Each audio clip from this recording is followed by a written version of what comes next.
Vous pouvez parcourir les images de la chronologie à votre discrétion.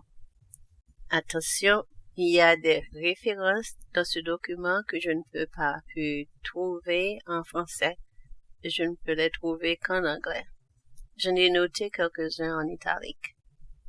Voici la chronologie macro du dernier jour vue d'ensemble. Et ici, la chronologie macro du dernier jour, première partie. Doctrine du manuel de l'étudiant de l'Évangile, chapitre 36, la seconde venue du Seigneur. Le Seigneur fera plusieurs apparitions avant sa seconde venue dans le monde entier. Premièrement, le Christ apparaîtra à Adam en diamant. Deuxièmement, le Sauveur apparaîtra aux habitants de la Nouvelle-Jérusalem en Amérique. Troisièmement, le Sauveur apparaîtra aux Juifs de Jérusalem. Et quatrièmement, le Seigneur apparaîtra dans la gloire à toute l'humanité. Bruce R. McConkie, Le Messie millénaire, page 558 à 579.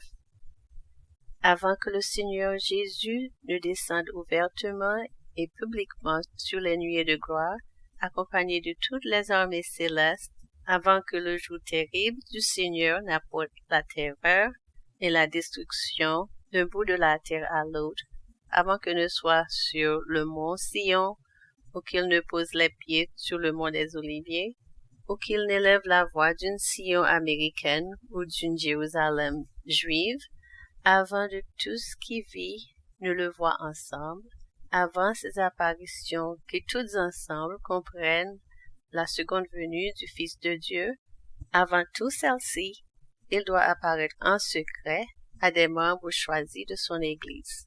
Il viendra voir en privé son prophète et ses apôtres, alors en vie, ceux qui ont détenu les clés, les pouvoirs et les autorités à toutes les époques de celle d'Adam à nôtre, y assisteront aussi.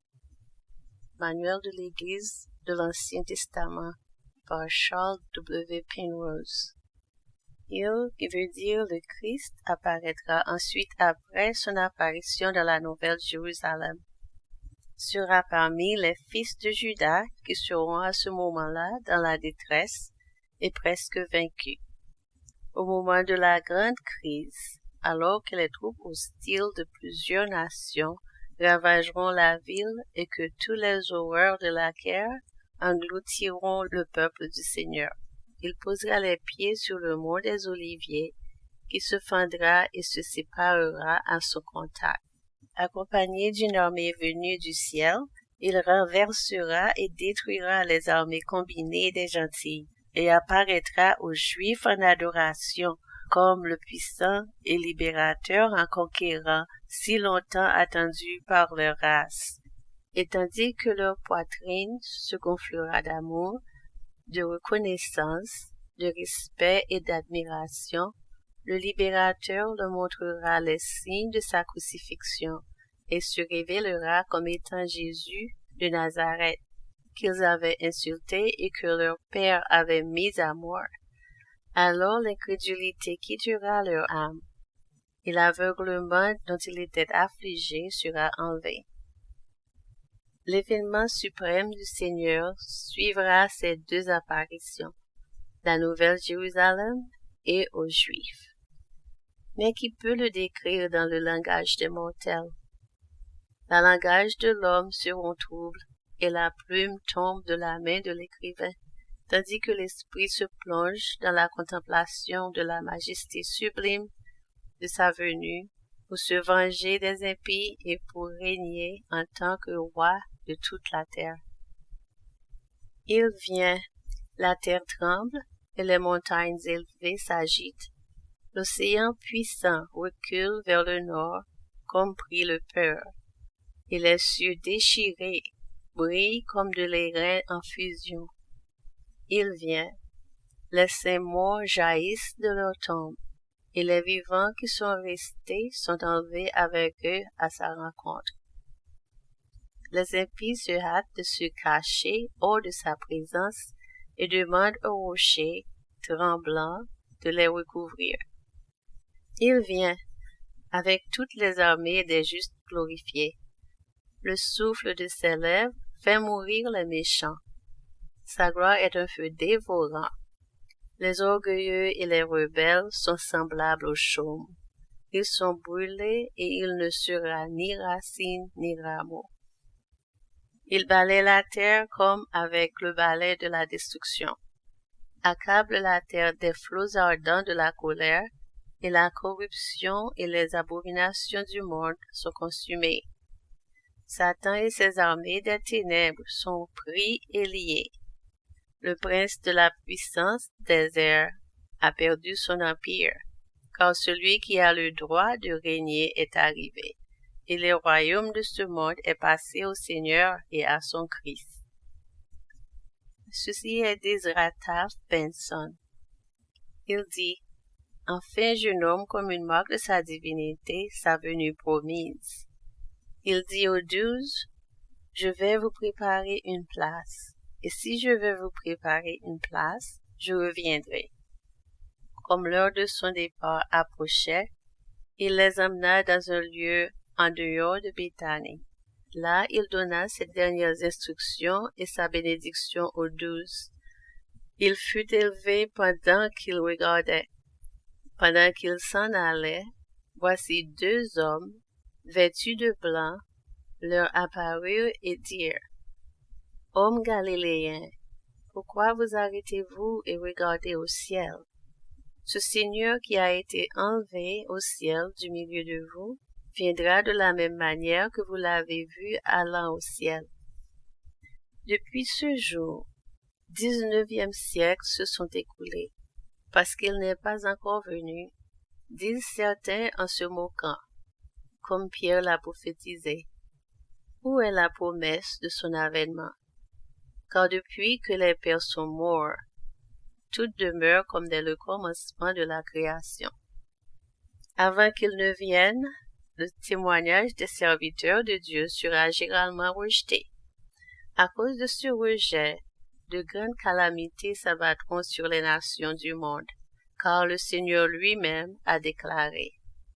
Car après ton témoignage vient le témoignage du tremblement de terre, ils conduiront gémir au milieu d'elle, et les hommes tomberont à terre et ne pourront se tenir debout.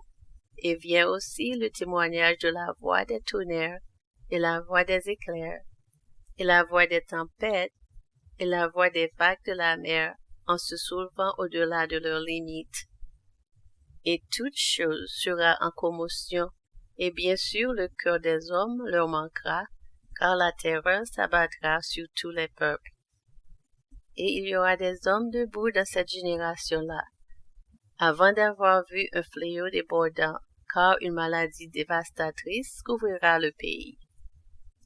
La raison pour laquelle le président Benson croyait qu'il s'agissait d'un message important à proclamer à cette génération d'adultes célibataires et pourquoi il l'a également proclamé, c'est une génération caractérisée, et parce qu'il a compris la prophétie concernant l'accomplissement des temps des gentils. Mais les disciples se tiendront dans les lieux saints et ne seront pas ébranlés. Mais parmi les méchants, les hommes élèveront leur voix et maudiront Dieu et mourront. Et il y aura aussi des tremblements de terre en divers lieux, et beaucoup de désolation, mais les hommes s'endurciront contre moi, et ils prendront l'épée les uns contre les autres, et ils s'entretueront. Le monde présente une scène de conflit, comme on n'en a jamais connu auparavant. Pourtant, les cœurs des hommes seront endurcis aux révélations du ciel. Des signes encore plus grands seront alors donnés pour manifester l'approche du grand jour du Seigneur. Et ils verront des signes et des prodiges, car ceux-ci se montreront dans les cieux en haut et sur la terre en bas. Et ils verront du sang, du feu et des vapeurs de fumée. Et avant que le jour du Seigneur n'arrive, le soleil s'obscurcit, la lune sera changée en sang, et les étoiles tomberont du ciel. Je me rends compte que ce n'est pas une image agréable. Je ne prends aucun plaisir à sa représentation, et je n'attends pas avec impatience le jour où les calamités viendront sur l'humanité. Mais ces mots ne sont pas les miens. Le Seigneur les a prononcés. Sachant ce que nous avons en tant que serviteurs, pouvons-nous hésiter à élever une voix d'avertissement à tous ceux qui écouteront, afin qu'ils soient prêts pour les jours à venir? Le silence face à une telle calamité est un péché. Mais il y a un bon côté à une image autrement sombre, la venue de notre Seigneur dans toute sa gloire. Sa venue sera à la fois glorieuse et terrible, selon la condition spirituelle de ceux qui restent. Il apparaîtra d'abord aux saints justes qui, réunis dans la nouvelle Jérusalem, dans ce refuge, ils seront en sécurité contre la colère du Seigneur, qui se déversera sans mesure sur toutes les nations. La révélation moderne fournit cette description. Et la gloire du Seigneur y sera, et la terreur du Seigneur y sera aussi, de sorte que les méchants n'y viendront pas, et on l'appellera Sion. Et il arrivera chez les méchants de tout homme qui ne voudra pas prendre l'épée contre son voisin devra nécessairement fuir en Sion pour se mettre en sécurité. Des hommes de toutes les nations sous le ciel s'y rassembleront, et ce sera le seul peuple qui ne sera pas en guerre. Le Seigneur apparaîtra ensuite aux Juifs.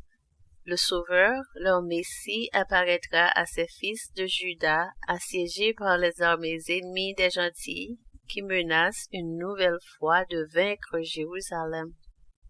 Il posera les pieds sur le mont des Oliviers, qui se fendra en deux. La terre tremblera et chancellera, et les cieux seront ébranlés aussi. Le Seigneur lui-même mettra alors les armées des gentils en déroute, décimant leur force. Judas sera épargné, ne devant plus être persécuté ni dispersé. Et alors les Juifs tourneront les regards vers leur libérateur et lui diront: D'où viennent ces blessures que tu as aux mains et aux pieds?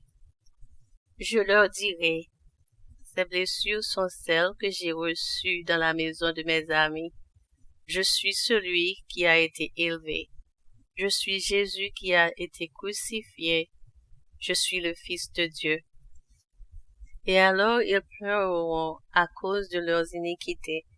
Alors ils se lamenteront parce qu'ils ont persécuté leur roi. Quel drame touchant ce sera! Jésus, prophète, Messie, roi, sera le bienvenu dans son propre pays. Jérusalem deviendra une ville éternelle de paix. Les fils de Juda réaliseront alors cette promesse. Après leur douleur, la tribu de Juda sera sanctifiée en sainteté devant le Seigneur pour rester en sa présence jour et nuit, pour toujours et à jamais. La troisième apparition du Seigneur se fera au reste du monde. Voici sa description de sa venue. Et les habits du Seigneur seront rouges, et ses vêtements comme celui qui foule au pressoir. Et si grand sera la gloire de sa présence, que le soleil cachera la face de honte, que la lune retiendra sa lumière, et les étoiles seront précipitées de leur place. Toutes les nations le verront, dans les nuées du ciel, revêtu de puissance et d'une grande gloire, comme tous les saints anges. Et le Seigneur fera entendre sa voix, et toutes les extrémités de la terre l'entendront. Les nations de la terre se lamenteront, et ceux qui auront ri verront leur folie. Et les calamités, celui qui se moque, et celui qui méprise sera consumé. Et ceux qui auront été à l'affût pour faire le mal seront abattus et jetés au feu. Oui, il viendra un jour de méchanceté, un temps où les hommes et les femmes mangeaient et buvaient, se mariaient et mariaient leurs enfants. Il viendra à une époque de grands bouleversements et de grandes tribulations, où toute la terre sera en tumulte. Il viendra à un moment où la nation juive est confrontée à l'extermination. Il viendra comme un voleur dans la nuit, quand le monde s'attend le moins à sa venue. Pour ce qui est le jour et de l'heure, personne ne le sait, ni les anges de Dieu dans les cieux, mais mon Père seul. Aujourd'hui, je rends témoignage, par reconnaissance aux marques qui témoignent de sa divinité, sa naissance divine, son ministère, sa résurrection, son sacrifice expiatoire, son venue promise. Je témoigne de son grand amour et de sa condescendance pour tous les enfants de notre Père, et de sa volonté de recevoir tous ceux qui viendront partager cette bonté et cette miséricorde. Oui, comme en témoigne le livre de Mormon, et il ne repousse aucun de ceux qui viennent à lui, noirs et blancs, esclaves et libres, hommes et femmes, et il se souvient des païens, et tous sont pareils pour Dieu. Que Dieu vous bénisse, jeunes du Sion, pour que vous croyez et soyez vaillants dans votre témoignage de celui que nous déclarons au monde d'être notre Seigneur, notre Maître, notre Sauveur, notre Rédempteur, notre Dieu. Au nom de Jésus-Christ. Amen. Hiram Andrews, La visite de Moroni, chapitre 14, La vision prophétique des derniers jours. On peut trouver ça seulement en anglais. L'apparition du Christ au jour grand et redoutable sera l'événement final d'une série d'événements qui conduiront à l'établissement du royaume universel du Seigneur et au renouvellement de la terre à la gloire paradisiaque. La présence de Jésus, par exemple, sera avec les saints qui vont établir le centre de la Nouvelle Jérusalem.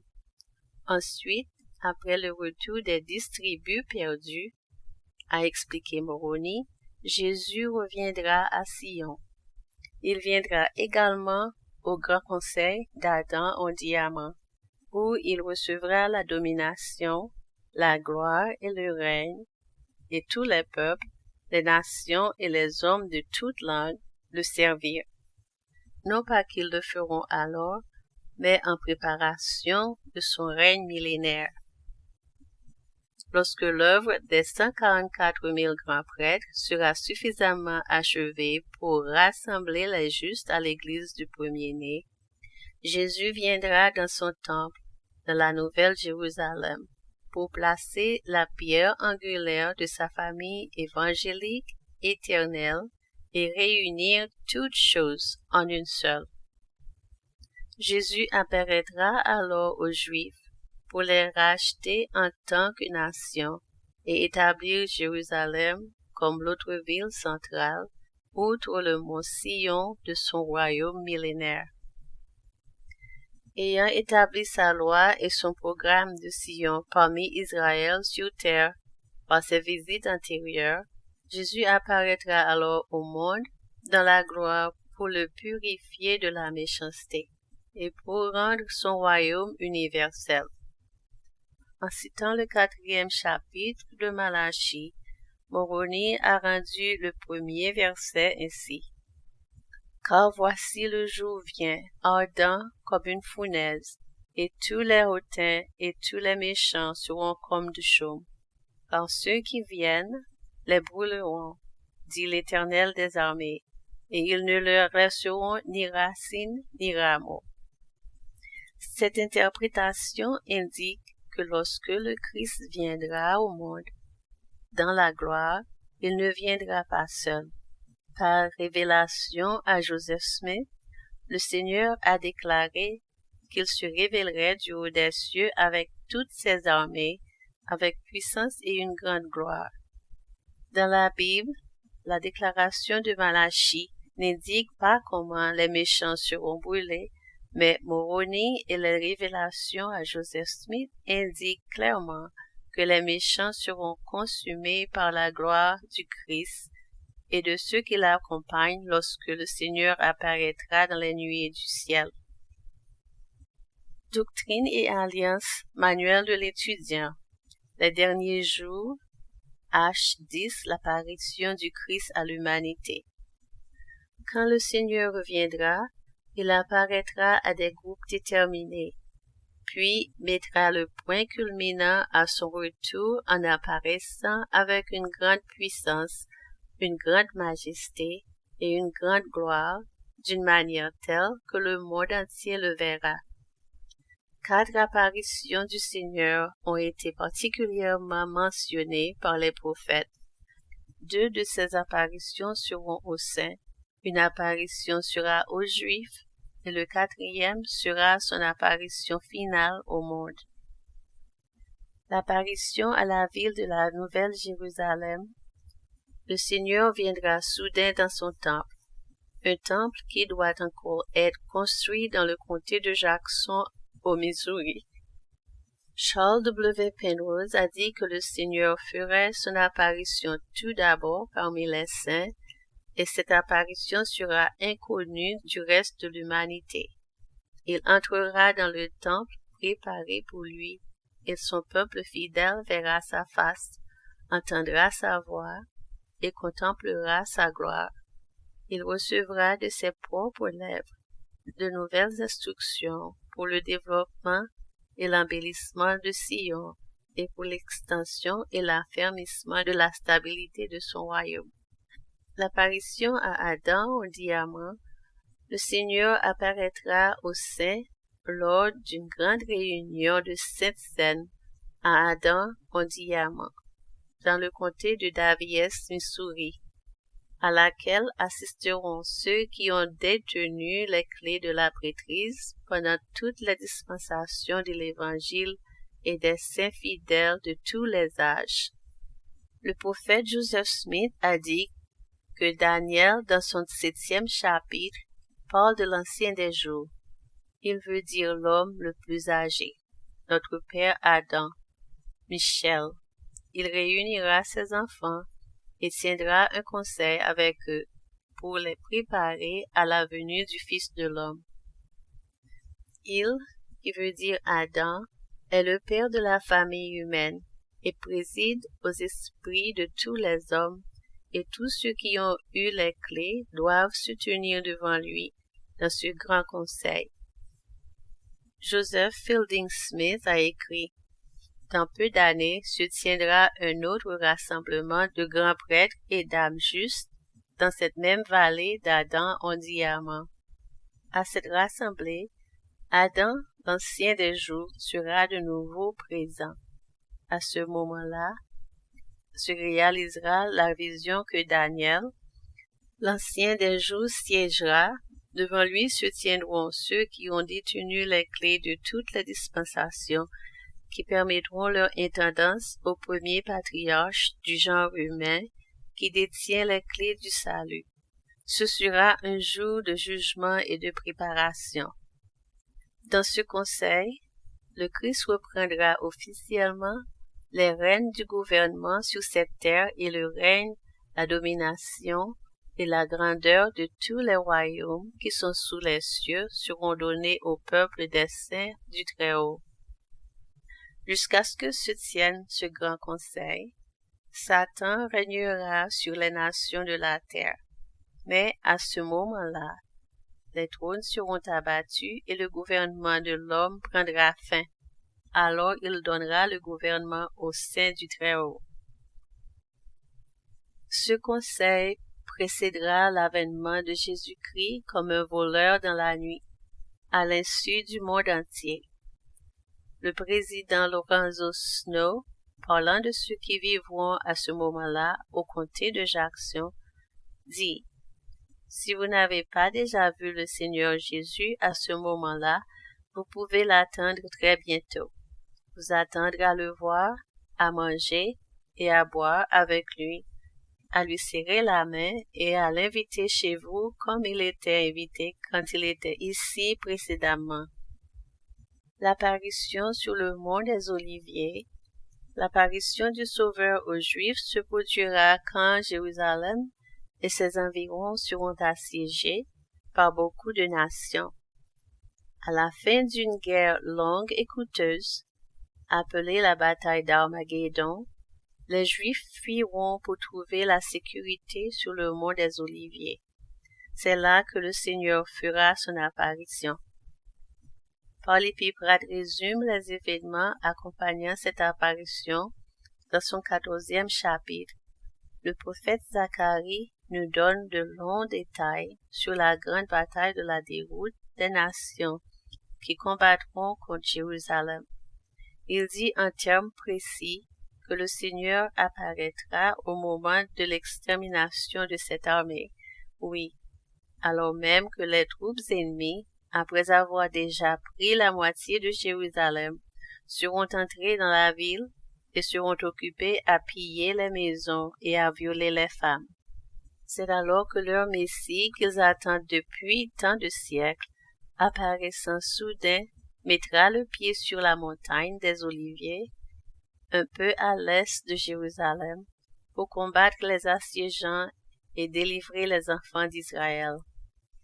Le prophète Zacharie dit que la montagne des Oliviers se fendra en deux par le milieu, de l'est à l'ouest, et qu'une moitié de la montagne se retirera vers le nord, à l'autre moitié vers le midi, formant tout à coup une immense vallée, vers laquelle se précipiteront les Juifs pour se mettre à l'abri de leurs ennemis.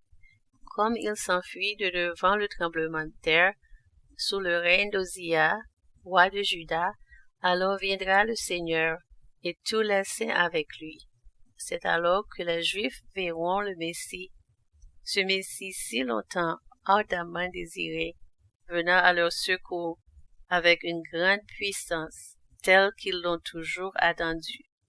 Il exterminera leurs ennemis et les délivrera à leurs mains à l'instant même où, consternés, réduits à la dernière extrémité, il allait périr sous leurs coups. Mais quelle ne sera pas leur surprise lorsque, sur le point de tomber aux pieds de leur Sauveur et de reconnaître en lui leur Messie, ils apercevront les plaies qui furent faites autrefois à ses mains et à ses pieds et à son côté, et qu'après information, ils reconnaîtront en lui Jésus de Nazareth, le roi des Juifs, cet homme qu'il avait si longtemps rejeté. Combien de prophètes a raison de dire qu'ils pleureront et qu'ils se lamenteront, chaque famille à part et les femmes à part. Mais grâce au ciel, il y aura une fin à leurs lamentations, car il leur pardonnera leurs iniquités et les purifiera de toute souillure. Désormais, Jérusalem sera une ville sainte. La seconde venue, l'apparition au monde entier. Avec l'approche de la seconde venue du Seigneur, des signes marqueront cet événement qui fera date.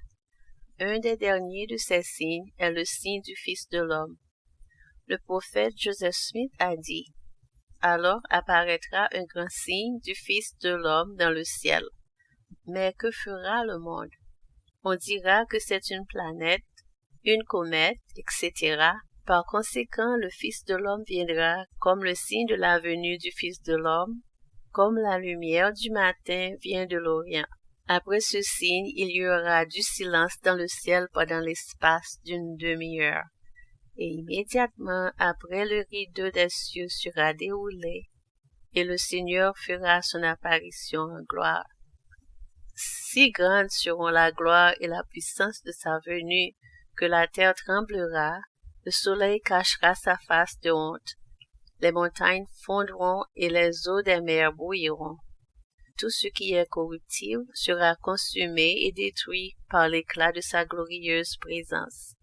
Le Seigneur portera les vêtements rouges, signifiant son grand sacrifice expiatoire et aussi ses jugements sur les méchants.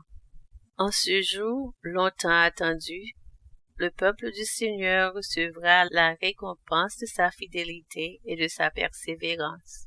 Les justes qui vivront et les morts célestes seront enlevés à la rencontre du Seigneur dans les airs pour être récompensés selon leurs actes, tandis que les méchants seront détruits et précipités dans les ténèbres du dehors.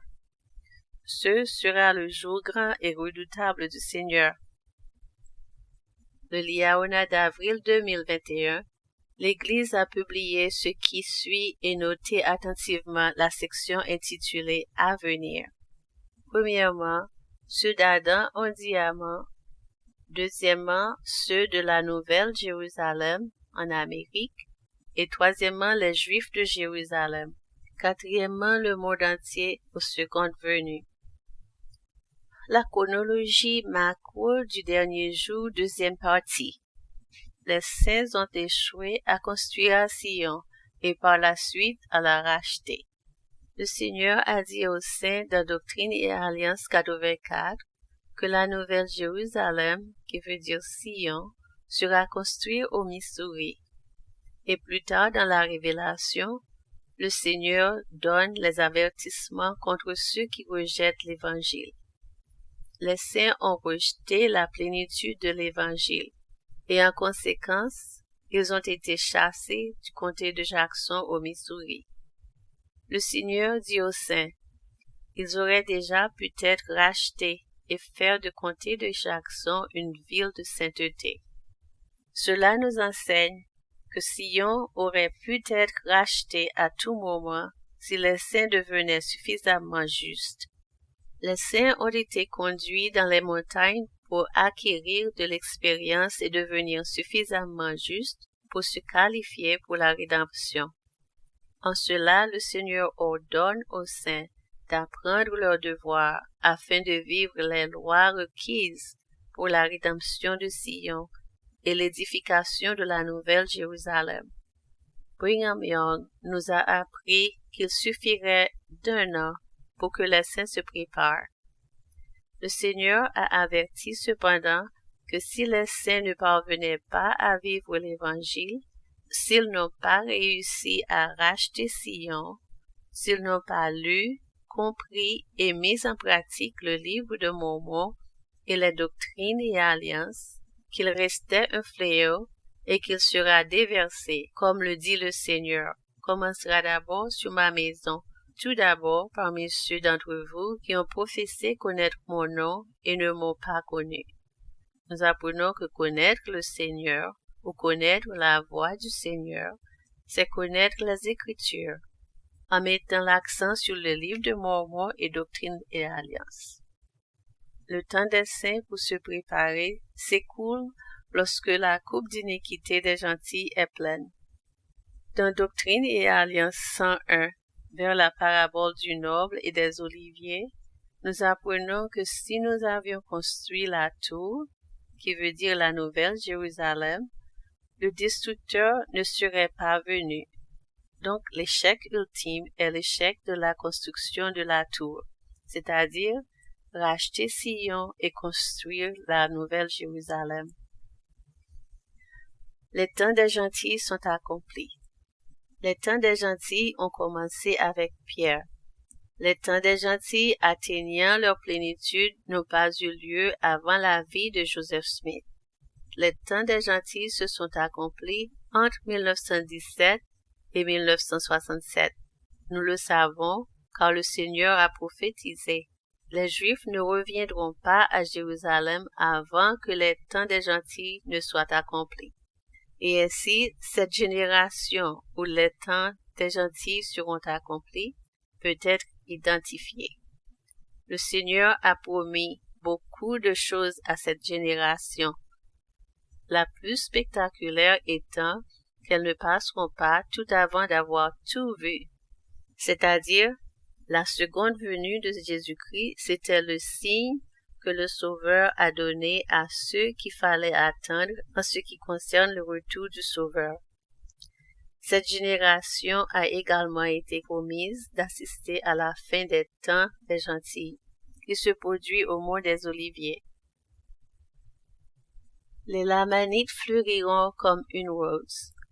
Cette prophétie du Seigneur trouvée dans 3 Néphi, chapitre 21, versets 1 à 7, est aussi l'un des signes donnés pour savoir que les prochains signes et événements majeurs allaient se produire.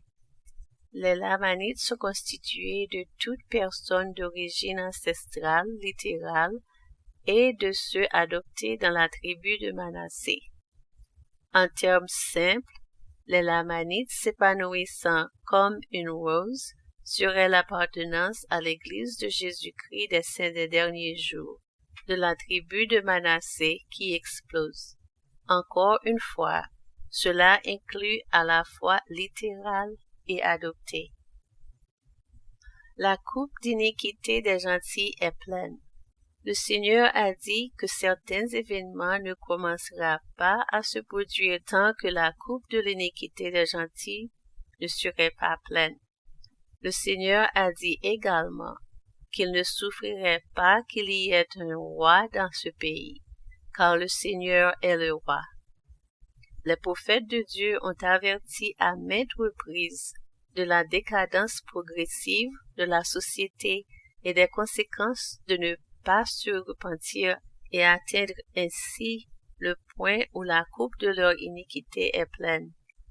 Dans les années 1970, le président Kimball a averti que le choix qui s'offrait actuellement à la nation, servir Dieu, ou comme l'a dit le président Nelson, laisser Dieu prévaloir, déterminerait le destin de la nation. En 1995, nous avons été avertis que le choix que nous faisions alors en tant que nation, ainsi qu'en tant que membres de l'Église, entraînerait la calamité prédite par les prophètes anciens et modernes. La famille, une proclamation au monde. Et en 2015, nous avons scellé notre destin, légalisation du mariage homosexuel, remplissant la coupe de notre iniquité. Comme l'a dit frère Hiram Andrews, le Seigneur a dit qu'il allait nettoyer l'Amérique quand la coupe de leur iniquité sera pleine. Et à moins qu'il ne veuille présenter les excuses à Sodome et Gomorrhe, il devra le faire. Le péché de Sodome et Gomorrhe était l'homosexualité, et la destruction des villes était un exemple aux impies à venir. Aujourd'hui, nous continuons à enrouler nos bras autour du péché et de Babylone, et à abandonner la loi céleste. Maladie désolante. Makonki a dit, un fléau débordant couvrant la terre, et une maladie désolante balayera le pays. Ceci a tiré de Doctrine et Alliance, chapitre 45, verset 31. Ésaïe précise encore, que ferez-vous le jour du châtiment, qui veut dire fléau, et que ferez-vous au jour de la désolation qui viendra de loin? Nous apprenons donc d'Ésaïe que la maladie provient ou viendra de l'extérieur d'Éphraïm. Je voudrais également souligner qu'Ésaïe connaissait la terminologie des gentils et des juifs et qu'il ne l'a pas utilisée ici, ce qui signifie que loin est assurément une référence d'Ésaïe aux nations païennes. Nous savons en raison de la connexion d'écriture induit cette maladie, qu'elle ouvre la voie au fléau en Amérique. Nous apprenons aussi que la maladie et le fléau doivent être des vexations seulement pour comprendre le rapport. La maladie et le fléau ne sont pas les 7 anges fioles pestes à déverser, car ceux-ci sont conçus pour chasser les peuples de la terre, pas seulement les vexations. Le signe que Jésus a donné aux Juifs de Jérusalem pour savoir quand la flagellation et la destruction des Juifs commencerait était qu'une génération spécifique vivrait pour voir Jérusalem entourée d'armées. Le Seigneur a également averti que lorsque la génération au cours de laquelle les temps des gentils s'accompliraient, vivrait pour voir une maladie désolante balayer le pays. Ils auraient également que la flagellation et la destruction seraient imminentes. Fléau débordant. Le terme fléau est utilisé dans la doctrine presque exclusivement comme un fouet et est utilisé dans le contexte par le Seigneur presque entièrement pour désigner un groupe de personnes opprimant ou vexant un autre groupe de personnes. Joseph Smith, chaque fois qu'il parlait du fléau, disait de le fuir. Vous ne pouvez pas fuir une maladie. En fait, fuir une ville avec la maladie, la peste, etc., vers une autre ville propre est exactement la façon dont vous le diffusez. C'est contre-intuitif. Le fléau est exactement ce que le Sauveur a dit qu'il serait dans 3 Néphi, chapitre 20, verset 28. Un groupe en flagelle un autre. Le Seigneur identifie également le groupe qui flagelle dans ces mêmes passages. Un autre nom pour les gentils qui font la flagellation en ce moment est le ou les Assyriens, ou comme décrit dans Doctrine et Alliance 101, verset 54, le destructeur. Le ou les Assyriens, ou le destructeur, où le fléau se lève en conjonction avec ou à cause de la maladie qui balaie le pays. Ces événements se déroulent autour de la construction de la Nouvelle Jérusalem et se déroulent donc principalement en Amérique. L'Assyrien est simplement le chef du groupe qui fait la flagellation. Ce groupe que nous connaissons est un groupe non élu et sont donc les brigands de Gadianton. Nous apprenons également dans Ésaïe chapitre 10 que ce groupe sont des princes dont les mains ont fondé les royaumes des idoles.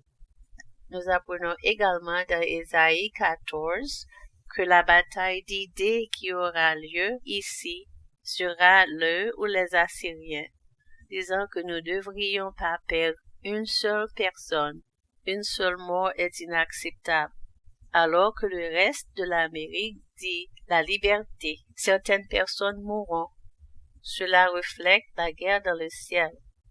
Si les Assyriens montent au pouvoir à cause de la maladie, il est logique que la chose dont ils promettent de protéger le peuple soit la maladie. Le retour de Joseph Smith. Joseph Smith ressuscitera et reviendra. Une bannière, le trône d'Ésaïe, mon serviteur, quelqu'un de puissant et fort, un homme qui le conduira comme Moïse, font tous référence à Joseph Smith. Joseph Smith s'est vu promettre certaines choses, parmi lesquelles la mise en œuvre réussie de la loi céleste, la traduction de la partie scellée du livre de Mormon, la construction de la Nouvelle Jérusalem et le rappel des 10 tribus, etc. Rien de tout ce que Joseph Smith a fait dans la vie et qui doivent tous se produire dans les prochaines étapes, donc Joseph doit venir à ce moment-là. Cependant, le Seigneur a répété à plusieurs reprises que ce serviteur serait instruit par le Seigneur à ce moment-là et qu'il travaillerait prudemment, ou en langue vernaculaire moderne, dans la discrétion. Brigham Young a également enseigné que l'ensemble des membres de l'Église pourrait ne pas être au courant du retour et des actions de Joseph Smith pendant un certain temps après. Une épreuve, une épreuve, une épreuve. Le jour viendra où nous ne serons plus seuls dans les vallées aujourd'hui paisibles, et il sera alors difficile de distinguer le visage d'un saint du visage d'un ennemi du peuple de Dieu. Alors, mes frères, faites attention au grand crible, car il y aura une grande période de criblage, et beaucoup tomberont, car je vous dis qu'il y a une épreuve, une épreuve, une épreuve, qui arrive et qui pourra y résister. Nous avons que lorsque cette épreuve prophétisée a lieu, l'Assyrien, le fléau, le destructeur, etc. est déjà là à occuper. Nous apprenons ce qu'est cette épreuve dans une multitude de paraboles et d'enseignements. Par exemple, la parabole des 10 vierges, la parabole de la perle, la parabole du trésor dans les champs, etc. Cela mettra à l'épreuve l'intégrité des meilleurs des saints, et Joseph Smith observera la mise en œuvre de l'épreuve. Déchirer le voile de l'incrédulité. Le Seigneur lui-même nous a enseigné que déchirer le voile de l'incrédulité fait partie, sinon entièrement, de l'épreuve. Déchirer le voile de l'incrédulité est un processus d'avoir la foi en tant que frère de Jared. Nous apprenons ce qu'est cette foi avec l'histoire du frère de Jared et dans les conférences de Joseph Smith sur la foi. Une autre condition préalable pour déchirer le voile de l'incrédulité à celle d'avoir une volonté parfaite de vivre la loi céleste. Le président Laurent Zosno nous a appris qu'au minimum, les saints devaient être parfaitement disposés à vivre la loi céleste avant que la rédemption du Sion n'ait lieu. La loi céleste doit être rétablie. Sion ne peut pas être construit par ceux qui ne vivent pas la loi céleste. La loi céleste contient la loi de consécration, la loi du mariage céleste, etc.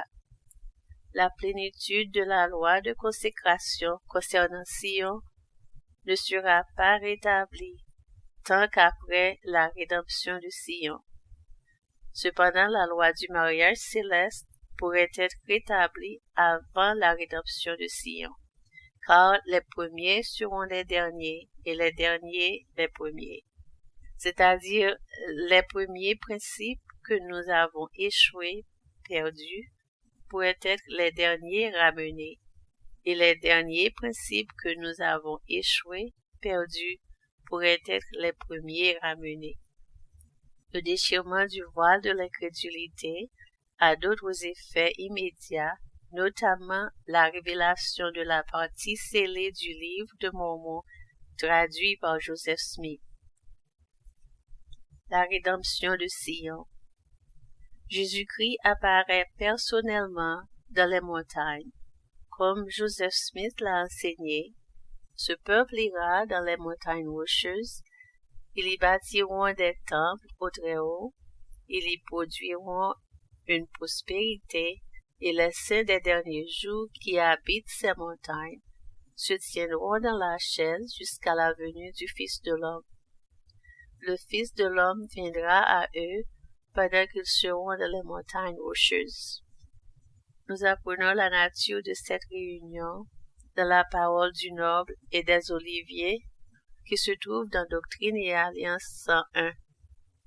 Le Seigneur envoie alors Joseph Smith qui rassemblera la force de la maison de l'Éternel, les hommes jeunes et d'âge moyen, qui marcheront en arrière et rachèteront Sion, éclipsé par le jour sous la forme d'une nuée et d'une colonne de feu flamboyant la nuit. La voix de l'Éternel se faisant entendre devant son armée.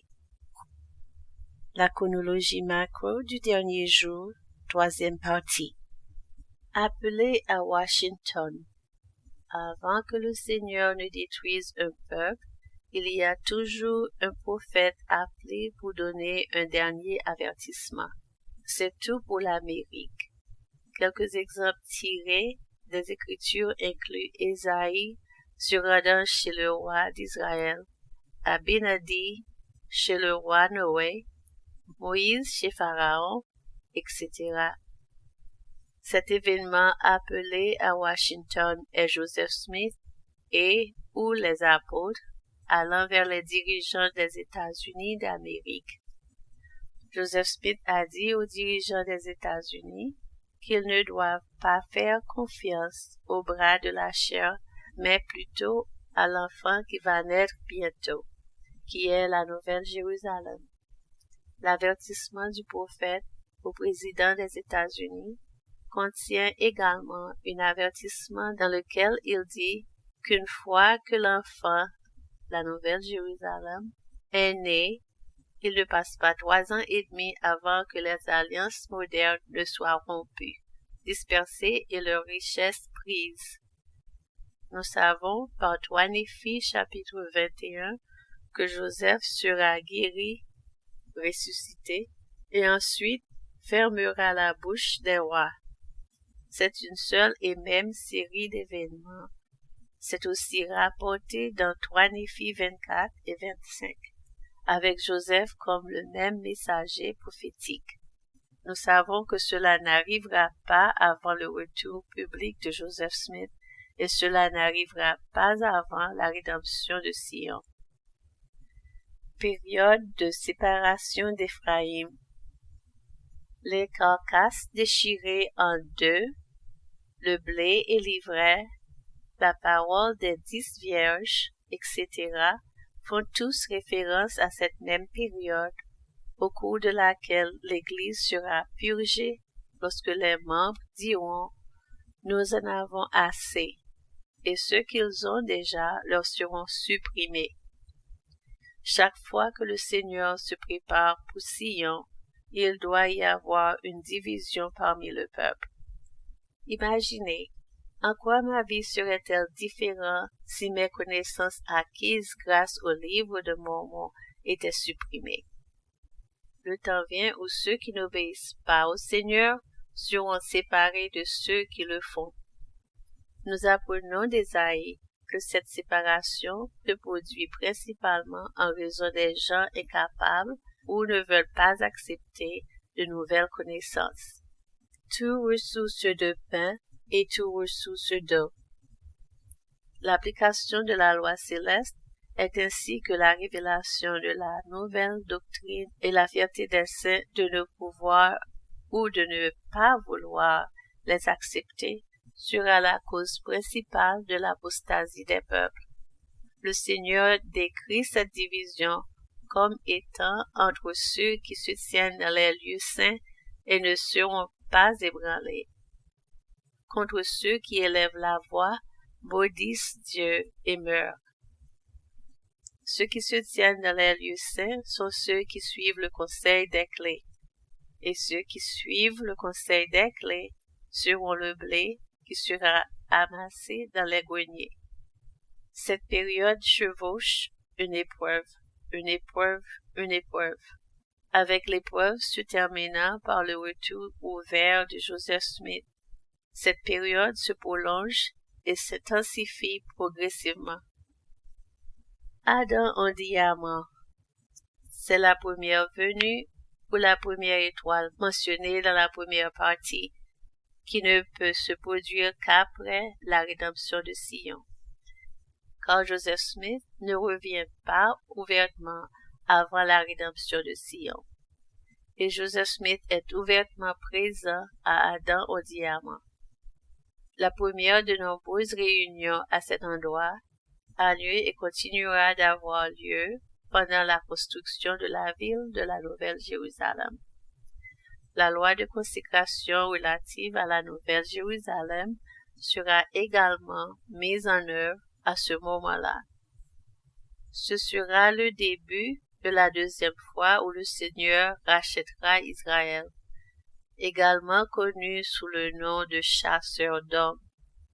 Le Seigneur a d'abord envoyé chercher des pécheurs, les missionnaires de l'Église de Jésus-Christ des Saints des derniers jours.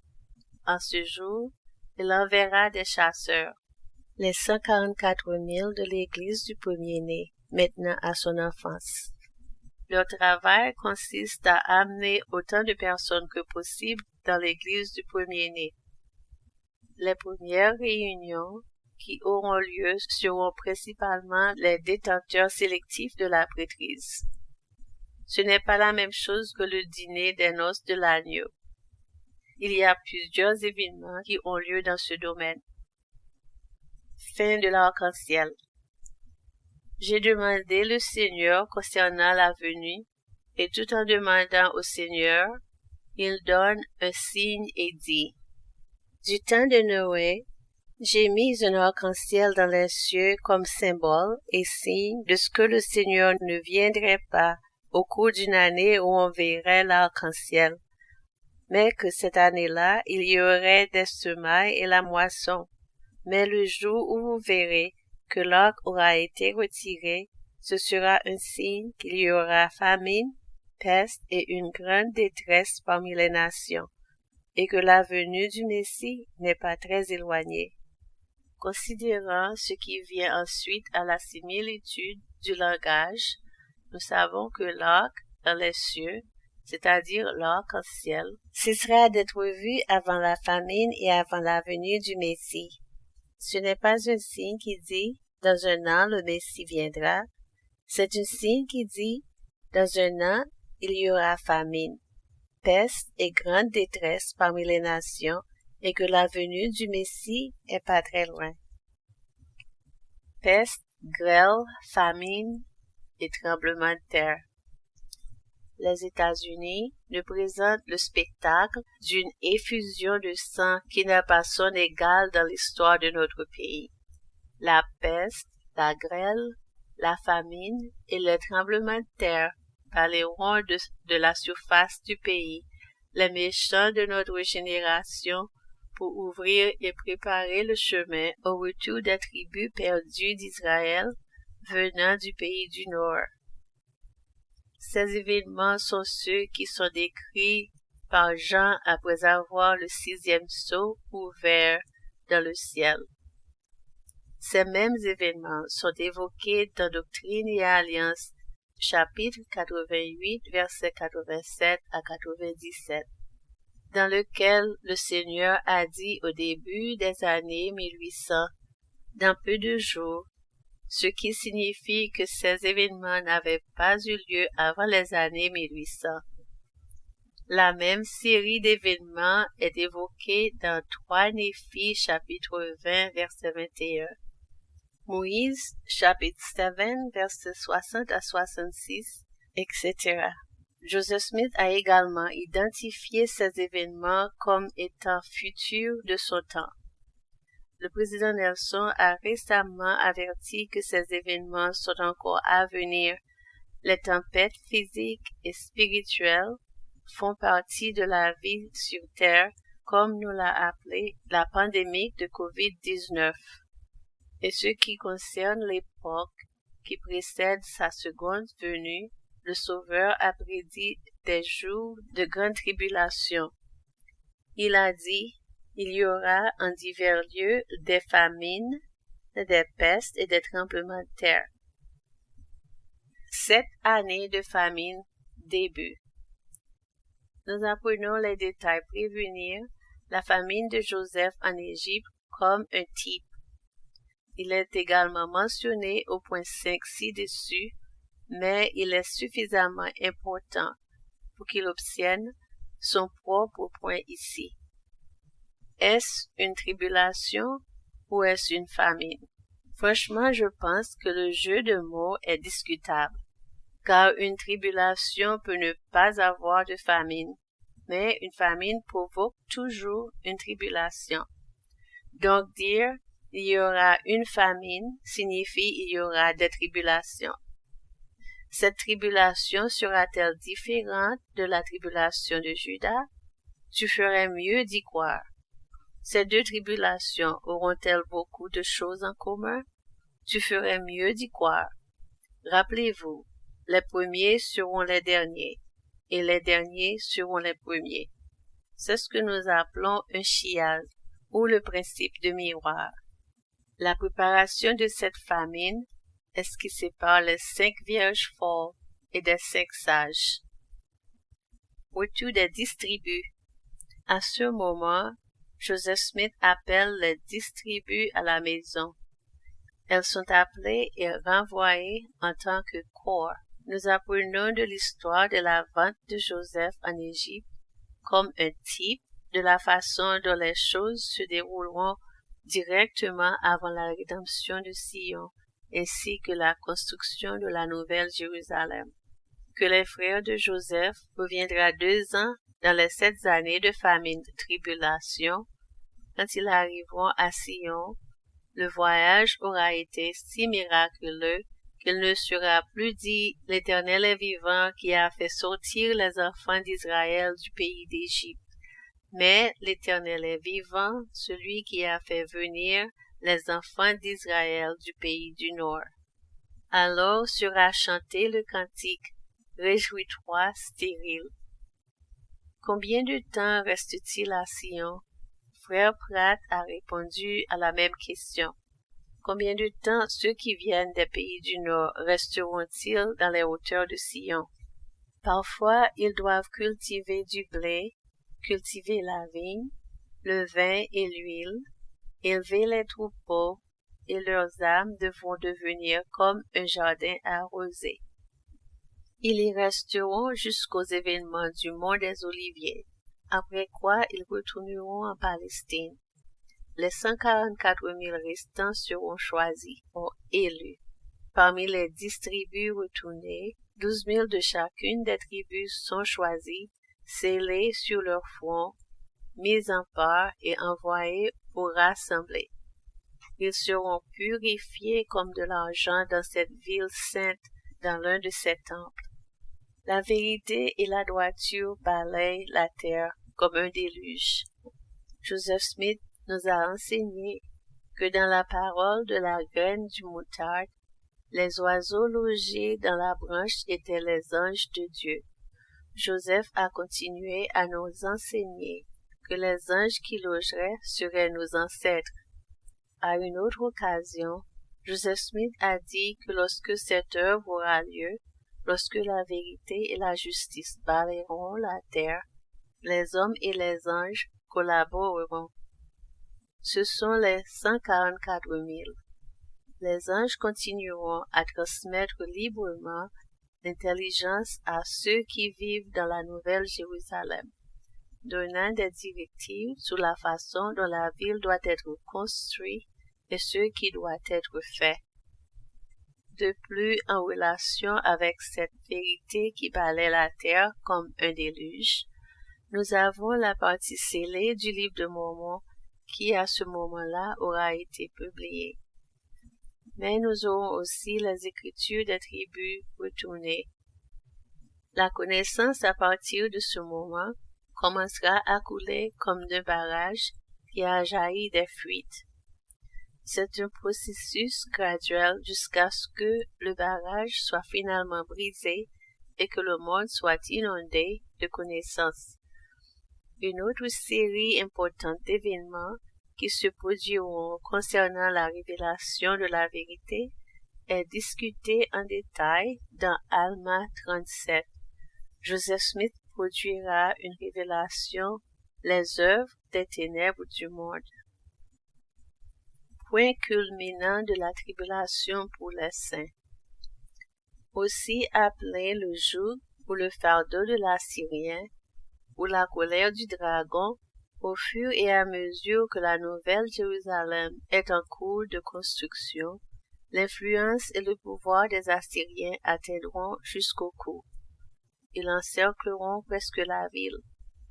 Jean le Révélateur voit que lorsque le dragon ne peut pas obtenir l'enfant, le dragon est en colère et s'en prend à des cibles faciles, celles qu'il peut obtenir. Les membres de l'Église du monde entier, qui pour une raison quelconque ne sont pas à la Nouvelle Jérusalem, car ceux qui ne fuiront pas doivent prendre l'épée pour combattre son prochain. Il y aura de nombreuses alliances maléfiques faites à ce moment, et de nombreux antéchrists surgiront qui accompliront de grands miracles en opposition directe de la vérité. Nouvelle Jérusalem. Les 144 000 et une année innombrable, mettant la pierre angulaire, Jésus apparaît soudainement dans son temple, etc., sont tous liés aux mêmes événements. L'onction dans la Nouvelle Jérusalem. Je regardai pendant sa vision nocturne, et voici sur les nuées des cieux arriva quelqu'un de semblable à un fils de l'homme. Il s'avança vers l'Ancien des jours, et on le fit approcher de lui. On lui donna la domination, la gloire et le règne. et tous les peuples, les nations et les hommes de toutes les langues le servirent. Sa domination est une domination éternelle qui ne passera pas, et son règne ne sera jamais détruit. Le président Spencer W. Campbell a enseigné: lorsque Satan est lié dans un seul foyer, lorsque Satan est lié dans une seule vie, le millénaire a déjà commencé dans ce foyer, dans cette vie. Avec cette définition du millénium, le millénium commencera pour les saints de Dieu au moment de l'onction, car Jésus habitera au milieu de la Nouvelle Jérusalem et Satan y sera lié. En utilisant la même définition, le millénaire pour les Juifs commencera après le mont des Oliviers, et le millénaire pour le monde commençant au jour grand et redoutable. Cela étant dit, les événements au mont des Oliviers, où le jour grand et redoutable, commencent officiellement les 1000 ans, car nous savons que le Seigneur aurait pu apparaître à la Nouvelle Jérusalem au cours de n'importe quelle génération assez juste pour racheter et construire la Nouvelle Jérusalem, tandis que les événements au mont des Oliviers et le jour grand et redoutable sont fixés. La chronologie Marco du dernier jour, 4e partie. Le signe du Fils de l'homme. Le 7e sceau est ouvert dans le ciel, à peu près au même moment où le signe du Fils de l'homme apparaît. Il a été documenté que Joseph Smith a dit que le signe du Fils de l'homme est le retour de la ville d'Enoch et qui ressemblera à une planète et à une comète, et que seuls les justes comprendront sa signification. Ce signe est un compte à rebours jusqu'au grand et redoutable jour. Nous le savons parce que la ville d'Enoch revient à la fin du monde. Et nous savons que la fin du monde signifie ou est synonyme de la destruction des méchants, qui est la fin du monde. Et la destruction des méchants est une référence au jour grand et redoutable. Moroni en a outre précisé à Joseph Smith que ceux qui viendront avec le Sauveur au jour grand et redoutable seront ceux qui brûleront les méchants. Le temps de ce compte à rebours, l'espace entre la première vue du signe du Fils de l'homme dans le ciel et son arrivée réelle sur la terre, est le plus souvent calculé avec un jour égale 1000 ans. Ce calcul équivaut à 20 ans et 8 mois, ou à peu près 21 ans. Le jour des Juifs, 144 000. À ce jour, l'Évangile sera principalement préféré aux Juifs et à Israël. Avant ce jour, les 144 000 étaient sélectionnés, appelés, ordonnés et qualifiés dans le temple et aidaient à rassembler les gens dans et vers la Nouvelle Jérusalem. Comme l'a enseigné Orson Pratt, il aurait besoin d'être purifié dans le temple de la Nouvelle Jérusalem afin que lorsqu'il sortirait au jour de vengeance, il ne serait pas vaincu par la peste, etc. C'est le jour où les 144 000 partiront et effectueront ce travail missionnaire alors que les jours de vengeance se déversent. Cela inclut évidemment le travail missionnaire dans le Vieux Jérusalem. Trompette 1 à 4. Les jours de vengeance commencent par le son de ces 4 trompettes. De nombreux chrétiens regroupent ces 4 jugements ensemble, car ces 4 jugements semblent être un seul grand événement et les Écritures ne fournissent pas de période de temps pour ceci. Elder Orson Pratt a dit: les sons des trompettes ne se produisent pas, comme beaucoup l'ont supposé, en succession rapide, mais certains événements doivent être accomplis entre leurs sons respectifs. Ces événements auront lieu littéralement, et les klaxons seront entendus. Mais cela ne signifie pas que l'espace entre les sons successifs de 4 premières trompettes soit aussi court que des jours, des semaines ou des mois, car nous savons que le malheur numéro 1 dure 5 mois. Ces 4 explosions incluent la combustion, l'absinthe, etc. Certains ont émis l'hypothèse que cet événement pourrait tous être lié à un seul météore. La première klaxon étant des débris de rupture brûlant des villes, la seconde étant la rupture de frapper la mer et de transformer la mer en sang, le troisième à tout étant le véritable météore, nommé Wormwood, frappant la terre, et la quatrième trompette étant la troisième partie du soleil frappée, soit par des débris de poussière dans l'atmosphère, soit par la terre tournant plus vite qu'auparavant, etc. Il est très probable que, quelle que soit la cause de ces 4 trompettes, elles sont toutes liées et constituent en fait un seul événement plus important. Ceci est rendu clair par la séparation des 4 premières trompettes en tant que groupe et des 3 dernières trompettes comme les 3 malheurs. Malheur numéro 1. L'abîme est ouvert pour les 3 derniers malheurs. C'est à ce moment que l'Antéchrist est mentionné pour la première fois. Ceux qui mentionnent l'Antéchrist avant tous les événements prévus par le malheur numéro 1 sont confondus avec les points de référence. C'est aussi le premier événement auquel un temps spécifique est donné, 5 mois, au cours duquel l'état de préparation au combat est réduit, c'est-à-dire que les hommes sont tourmentés. Malheur numéro 2. Le prochain malheur est divisé en 2 parties, mais est une seule trompette. L'Antéchrist et son armée sont lâchés et tuent un tiers des hommes en 1 an, 1 mois, 1 jour, 1 heure. Et c'est à ce moment que la marque de la bête est introduite. Après cet événement, l'accent est mis sur la vieille Jérusalem. C'est là que les 2 prophètes retiennent les armées de Gog, de Magog, pendant 3 ans et demi. Nous avons la bataille dans la vallée de la décision, c'est-à-dire la bataille d'Armageddon. Les 2 prophètes être tués et la ville de Jérusalem ravie. Mont des Oliviers. C'est malheur numéro 3. Le Christ apparaît au mont des Oliviers. Les 2 prophètes sont ressuscités. Les Juifs s'enfuient dans la vallée nouvellement formée où ils rencontrent le Sauveur. Le tremblement de terre a lieu. L'Antéchrist est détruit et la terre de Magog sont également détruits.